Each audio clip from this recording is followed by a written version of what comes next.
Class में हम लोग अपरेंट डेप्थ और रियल डेप्थ के बीच में रिलेशन जानेंगे और ये भी जानेंगे कि नॉर्मल शिफ्ट क्या होता है। पीछे की क्लास में हम लोगों ने ये डिस्कस करा है कि ऑब्जेक्ट को अगर हम डेंसर मीडियम में रख के रेरर मीडियम से देख रहे हो या रेरर मीडियम में ऑब्जेक्ट रखा हुआ हो और ऑब्जर्वर डेंसर मीडियम में हो, तो एक्चुअली जिस पोजीशन पे हमारा ऑब्जेक्ट होता है जिस पोजीशन पे हमारा ऑब्जेक्ट होता है उससे हमारी रियल पोजीशन जो इमेज की होती है वो डिफरेंट होती है। तो आज हम लोग यही जानेंगे कि अपरेंट डेप्थ है क्या, रियल डेप्थ से अपरेंट डेप्थ कैसे अलग है और इस फेनोमेनाज को हम क्या कहते हैं, नॉर्मल शिफ्ट। तो हम आज की क्लास में यही जानेंगे बच्चों कि नॉर्मल शिफ्ट क्या है, नॉर्मल शिफ्ट इसको समझेंगे, साथ में रियल डेप्थ और अपरेंट डेप्थ के बीच में रिलेशन जानेंगे। ठीक है, तो हमने मान लिया पहला केस देख रहे हैं, क्या लिखेंगे, नॉर्मल शिफ्ट साथ में real depth and apparent depth. ये चीज़ हमें समझनी है कि अपरेंट डेप्थ क्या है, रियल डेप्थ क्या है, और इन दोनों के बीच में रिलेशन हम नॉर्मल शिफ्ट नाम के टॉपिक में पढ़ेंगे। तो हमने मान लिया कि एक लाइट हमारी इंसिडेंट हो रही है, ये हम एक मीडियम कंसीडर कर लेते हैं। Let us consider this is water, एक मीडियम है और इस मीडियम की डेंसिटी हम लोगों ने कंसीडर कर ली। Let it is more denser than the medium lie over above this interface, और इसकी डेंसिटी को हम लोगों ने म्यू डी कंसीडर किया है और ये जो मीडियम है उसकी डेंसिटी पे को हम लोगों ने म्यू आर कंसीडर किया है। This is rarer medium and this is denser medium.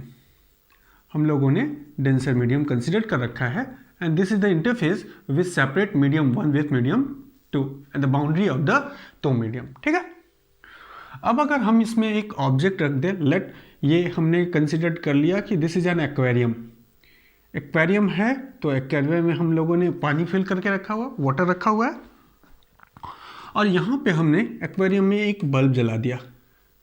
Let this is the position of object, और वो ऑब्जेक्ट क्या है, हमने मान लिया कि इस ऑब्जेक्ट में यहाँ पे एक बल्ब जल रहा है।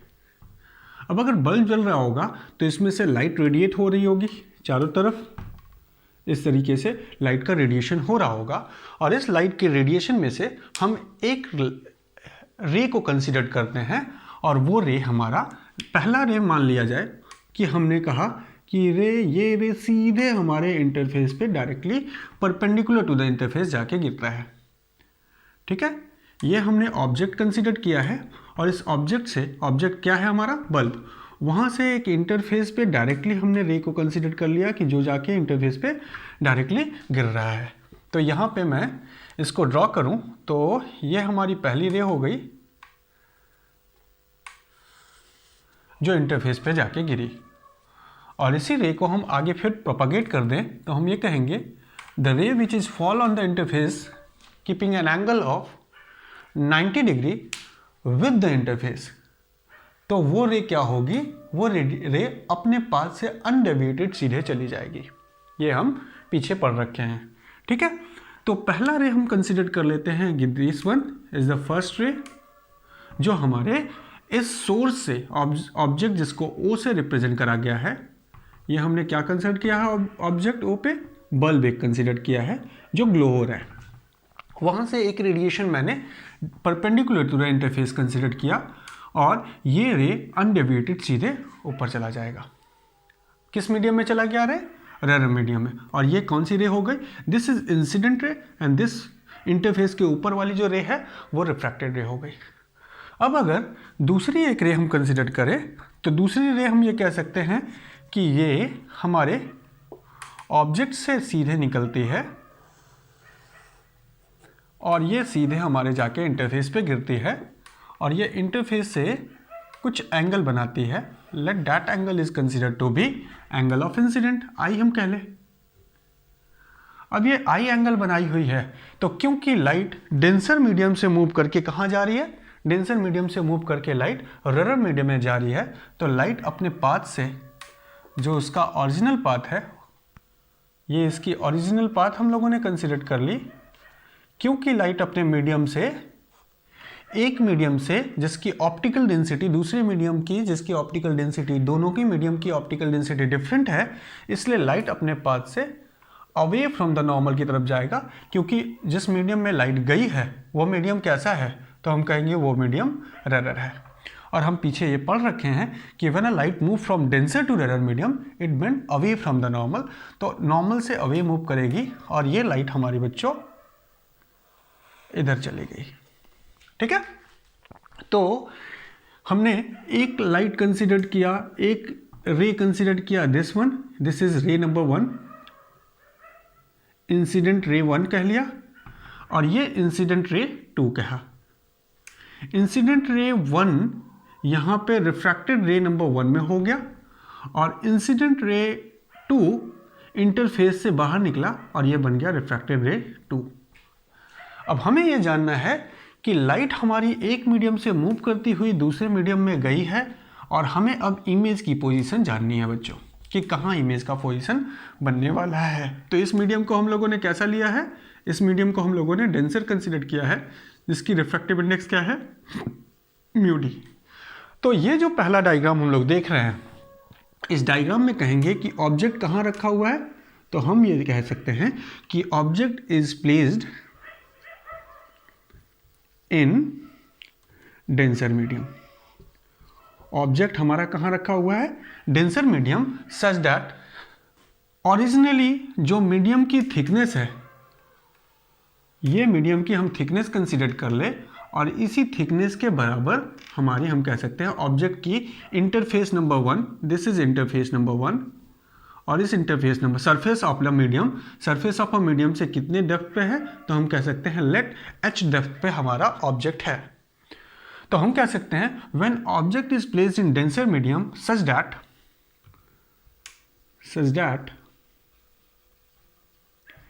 इट्स रियल डेप्थ, कहां से रियल डेप्थ देख रहे हैं हम लोग, सरफेस से, फ्रॉम सरफेस बी हम लोगों ने H कह लिया।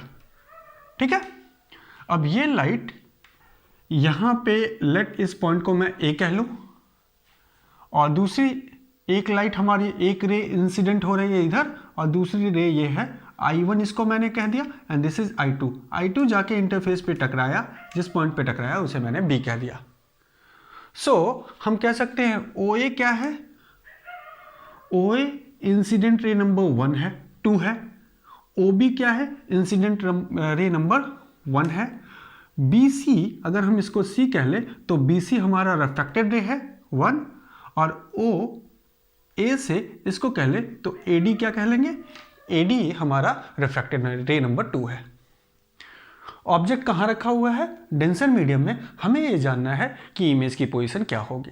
ठीक है, तो रियल डेप्थ जो एक्चुअली ऑब्जेक्ट सरफेस से कितने डेप्थ पे है, तो ये बल्ब जो है वो सरफेस ऑफ द इंटरफेस, जहां हम मीडियम को दूसरे मीडियम से सेपरेट कर रहे हैं, उस मीडियम के सरफेस इंटरफेस से कितने डेप्थ में है, h डेप्थ में। अब हम ये देखें कि पहला रिफ्रैक्टेड रे जो है वो इधर चला गया, और दूसरा रिफ्रैक्टेड रे सीधे चला गया, और ये दोनों आगे जाके कहीं मिट नहीं होंगे।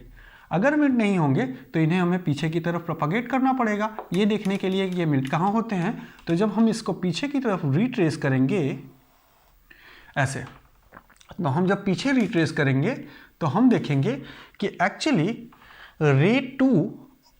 रे नंबर 1 और रे नंबर 2 ये दोनों कहाँ आके मिले हैं, इस पॉइंट पे। इसका मतलब इमेज का फॉर्मेशन क्या होने वाला है, इस ऑब्जेक्ट के इमेज का फॉर्मेशन यहाँ होने वाला है। तो अगर हम यहाँ पे इस पॉइंट को लिखें तो लेट हमने कहा कि ये बल्ब जो इस पोजीशन पे है वो कहाँ दिखेगा, आई वाले पोजीशन पे। अब AI को ये जो AI सेपरेशन है फ्रॉम द सरफेस से I की जो सेपरेशन है, इस सेपरेशन को हम लोग कहेंगे अपरेंट डेप्थ। तो अभी हमने लिखा when a object is placed in the denser medium such that its real depth from the surface be H and its apparent depth जिसको हम लोग क्या कह सकते हैं, अपरेंट डेप्थ किसके बराबर होगी, ए से आई के बीच का, बी ए आई, और इस अपरेंट डेप्थ को हम कंसीडर कर ले एच डैश, तो ए आई की वैल्यू कितनी हो गई, एच डैश। अब हम लोगों को यही एच डैश की value in terms of H और मीडियम के रिफ्रैक्टिव इंडेक्स के रिस्पेक्ट में कैलकुलेट करना है। ठीक है बच्चों, ये जानने के लिए, अब ये रिलेशन समझने के लिए हम लोग क्या किए हैं, ध्यान देना होगा। केस पहला क्या लिया है, when object is placed in denser medium. जैसे फॉर एग्जांपल हम एक्वेरियम के अंदर एक बल्ब जला दे रहे हैं और उस बल्ब को टॉप ऑफ द एक्वेरियम से देखने की कोशिश कर रहे हैं। अब ये दोनों लाइट हमारे ऑब्जर्वर के आंख पे आके गिरी, ये हमने आई कंसिडर किया है जिस आई पे लाइट आके गिर रही है। अब हम ये कहेंगे कि यहाँ पे जो डायग्राम हमने बनाया है बच्चों, एक्चुअली हमारी आई इतनी बड़ी नहीं होगी, हम क्योंकि डायग्राम को बहुत बड़ा कंसिडर किए हैं, अपने समझने के लिए हमने डायग्राम को बड़ा बनाया है, इसलिए आई को हमें बड़ा बनाना पड़ेगा। बट हमें इस बात का ध्यान रखना होगा कि यहाँ पे जितने भी एंगल्स बने हैं ये सारे एंगल्स स्मॉल इन साइज होंगे। ठीक है, अब आगे देखा जाए एक और चीज़, तो हम ये कहेंगे कि लाइट यहाँ पे कितना एंगल बनाएगी, इंसिडेंट हुई है ऑब्लिकली और नॉर्मल से रिफ्रैक्टेड रे के बीच का एंगल आर होता है। नाउ अब अगर हम थोड़ा सा देखें तो हम ये कह लें कि अगर हम इस एंगल को आई कंसिडर किए हैं, नॉर्मल और ये नॉर्मल, दो नॉर्मल्स के बीच की एक लाइन ड्रॉ कर ले, अगर ये एंगल आई है तो ये एंगल भी कितना होना है, तो इस एंगल को भी हम कहेंगे एंगल आई, और अगर ये एंगल आर है तो ये एंगल कितना होना चाहिए, तो इस एंगल को भी हम क्या कहेंगे, this is angle r by the property of geometry. So this angle is equals to i, angle i, और this angle is considered to be angle r. ये एंगल आर होगा और एंगल आई होगा जो आपको दिख रहा है ना। अब हमें ये जानना है एच डैश की वैल्यू कैलकुलेट करनी है। क्या कैलकुलेट करनी है कि अपरेंट डेप्थ कितना होगा। इसको जानने के लिए हम यहाँ पे कंसिडर करते हैं, दो ट्रायंगल हमें दिख रहा है। अब ट्रायंगल लेते समय हमेशा इस डेरिवेशन को करने के लिए हम जो ट्रायंगल लेंगे बच्चों, उस ट्रायंगल में हमारी अपरेंट डेप्थ और रियल डेप्थ आनी चाहिए विथ एनी कॉमन बेस। तो अगर हम यहाँ देखें तो दो ट्रायंगल बन रहा है। फर्स्ट ट्रायंगल अगर कंसिडर करें तो हम कहेंगे in triangle A B O, in triangle O A B triangle देखा जाए ओ ए बी। इस ट्रायंगल में यहाँ पे जो एंगल बना हुआ है वो क्या है, एंगल आई। और अगर हम टेंजेंट आई का रिलेशन निकालना चाहें तो tangent value of I is equals to क्या होता है, tangent is equals to base perpendicular upon base. तो हम कहेंगे this will equals to perpendicular upon base, और परपेंडिकुलर की वैल्यू यहाँ कितनी होगी, तो एंगल आई के सामने जो भी साइड है that is perpendicular which is equals to A B. Upon base में क्या होगा, तो हम कहेंगे हाइपोटेनियस के सामने जो साइड है दैट इज ओ ए। अब हमारे डायग्राम में ए बी को हम एज यूजुअल रख दे दैट इज ए बी, और O A is equals to original depth that is h. तो यहाँ हम एच लिख दिए।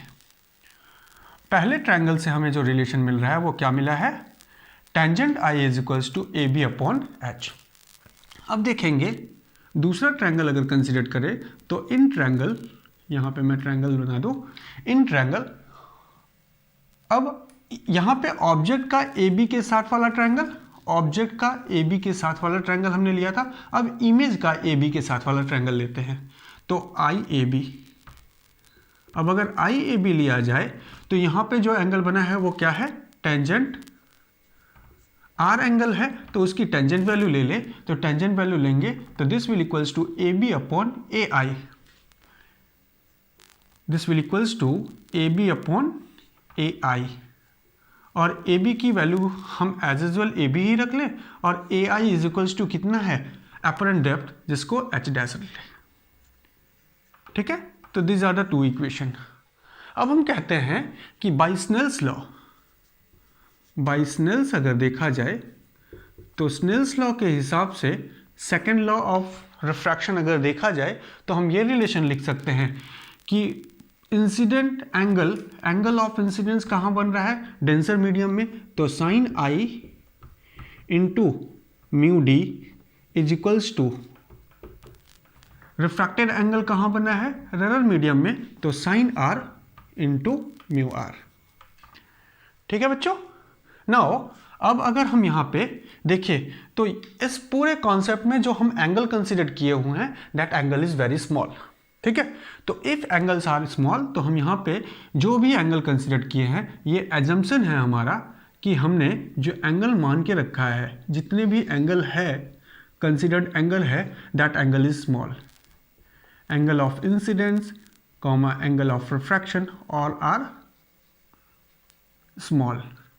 और अगर स्मॉल एंगल होगा तो हम कहेंगे since angle are small, angle are small. अब अगर एंगल स्मॉल है तो sine theta, sine value of angle is similar to tangent value of angle and which is equals to theta. ये रिलेशन होता है mathematically, sine theta is equals to tangent theta which is equals to theta. तो हमने angle small consider किया है, तभी तो ये दोनों की दोनों लाइट हमारी आंख में आके गिर रही हैं। दो रे मिट होना जरूरी है इमेज फॉर्मेशन के लिए, तो एक रे हमने सीधे ट्रेवल्स किया, वो ओ से डी के तरफ गई, पीछे की तरफ प्रोपगेट करवाए, तो हम लोगों ने देखा कि वो रे और ये वाली रे जो पीछे की तरफ प्रोपगेट करी वो दोनों आके कहाँ मिली, आई पे, और इमेज का फॉर्मेशन हो गया। ये दोनों रे हमारे आंख में आई है तभी तो हम इमेज को यहाँ देख रहे हैं, और क्योंकि हमारे आंख में जो लाइट आई है तो हमारी आई की साइज बहुत छोटी है, इसका मतलब ये जो एंगल्स बने हुए हैं that will be always small. So if angle are small then tangent theta is taken to be sine theta which is equals to theta. तो हम साइन आई के जगह पे टेंजेंट आई रख सकते हैं और साइन आर के जगह पे टेंजेंट आर। तो हम सब्स्टिट्यूट करें तो tangent I into mu D is equals to tangent R into mu R. और टेंजेंट की वैल्यू कितनी है, टेंजेंट आई की value A B upon H है, तो हम इसको लिख सकते हैं A B upon H. H क्या है, real depth, into mu D is equals to tangent R के जगह पे क्या रख सकते हैं, A B upon H dash into mu R. और इस रिलेशन को सिंपली हम ऐसे लिख सकते हैं ए बी को कैंसिल कर लेगा, अगर कैंसिल कर लिया तो एच डैश को हम इधर भेज दें और एच को नीचे ही रहने दें, तो H dash upon H is equals to mu R upon mu D. और जिसको हम लिख सकते हैं H dash is equals to H upon, ये म्यू आर को नीचे ले लें तो mu D upon mu R which is equals to mu of denser medium with respect to rarer medium. तो अगर हम एपरेंट डेप्थ कैलकुलेट करना चाह रहे थे, हम एपरेंट डेप्थ को कैलकुलेट करना चाह रहे थे गिवन पैरामीटर्स के ऊपर, और गिवन पैरामीटर क्या था, real depth and density of the medium. तो ये हम लोगों ने कैलकुलेट कर लिया। एपरेंट डेप्थ की वैल्यू क्या मिली, एपरेंट डेप्थ की value H dash is equals to H upon mu of denser medium with respect to rarer medium मिला है। ठीक है, तो एपरेंट डेप्थ की वैल्यू कैलकुलेट हो गई बच्चों। तो हम यहाँ कहेंगे कि जो हम लोगों ने एपरेंट डेप्थ पाया है वो कितना है, तो H dash is equals to apparent depth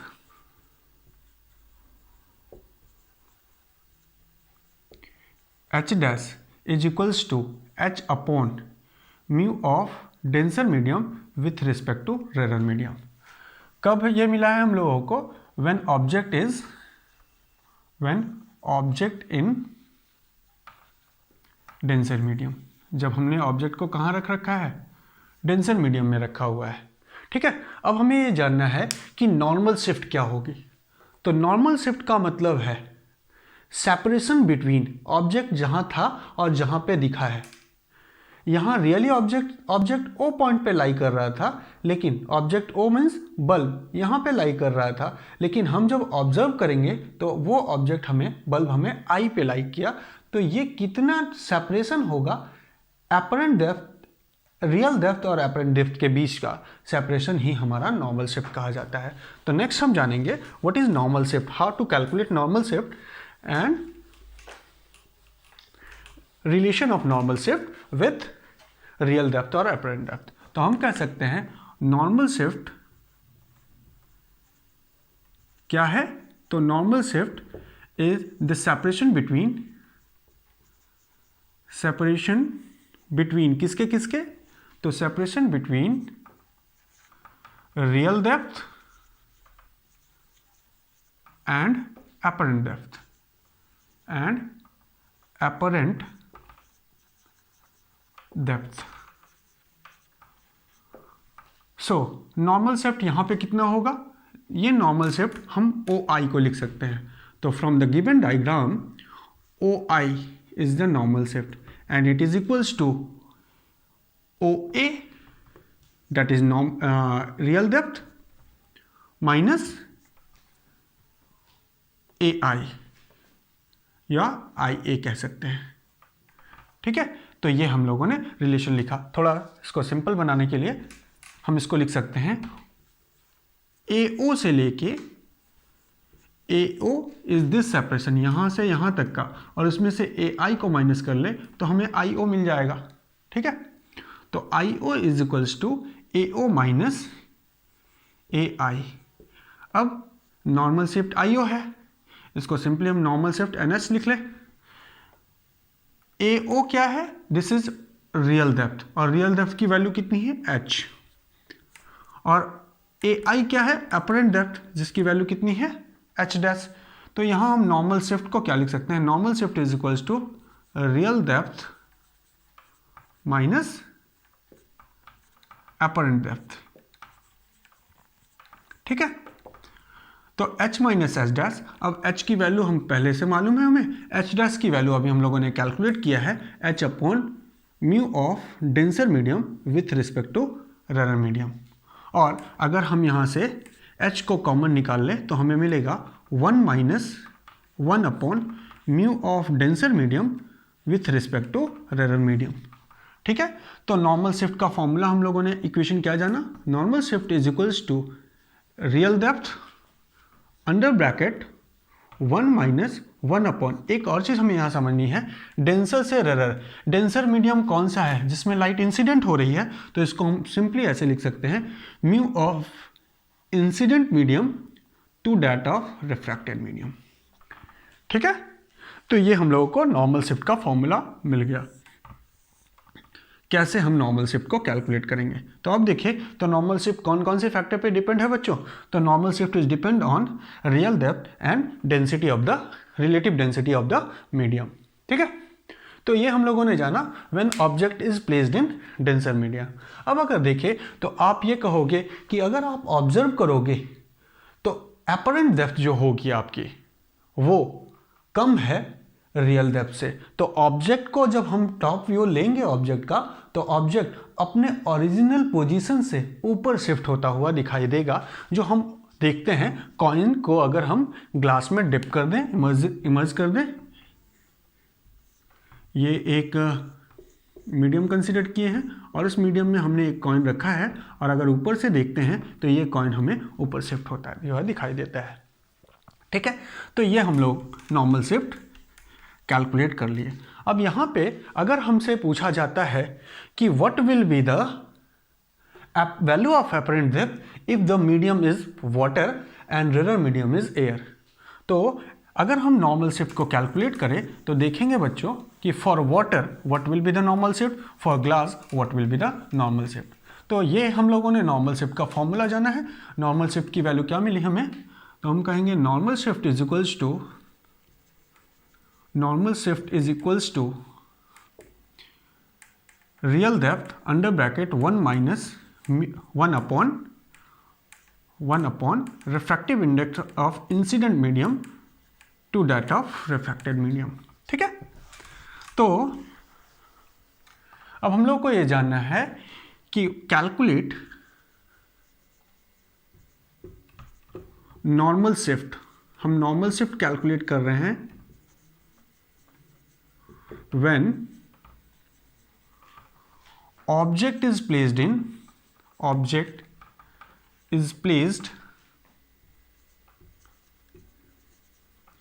in glass first. कब? in glass. second, when object is placed in water. साथ में जो ऑब्जर्वर है वो ऑब्जर्वर रेयर मीडियम में है. ऑब्जर्वर कहाँ है? तो हम कहेंगे observer in air. And real depth जो है मीडियम का, real depth of medium, real depth हम लोगों ने मीडियम का h कंसीडर कर रखा है. तो ठीक है, तो हमें यह मालूम होना चाहिए कि ग्लास की रिफ्रैक्टिव इंडेक्स कितनी है और वाटर की रिफ्रैक्टिव इंडेक्स कितनी है. अगर हमें ये बात मालूम हो तो हम यहाँ पे सब्स्टिट्यूट करेंगे और वैल्यू इजीली हमें मिल जाएगी. ग्लास की रिफ्रैक्टिव इंडेक्स अगर देखें तो refractive index of glass with respect to air is equals to 3/2 होता है. और वाटर की रिफ्रैक्टिव इंडेक्स देखें तो refractive index of water with respect to air is 4/3 होता है. तो अब अगर हमें रिफ्रैक्टिव इंडेक्स मालूम है तो हम इजीली कैलकुलेट कर सकते हैं कि what will be the apparent depth या नॉर्मल शिफ्ट कितना होगा हमारे ग्लास में और वाटर में. ठीक है.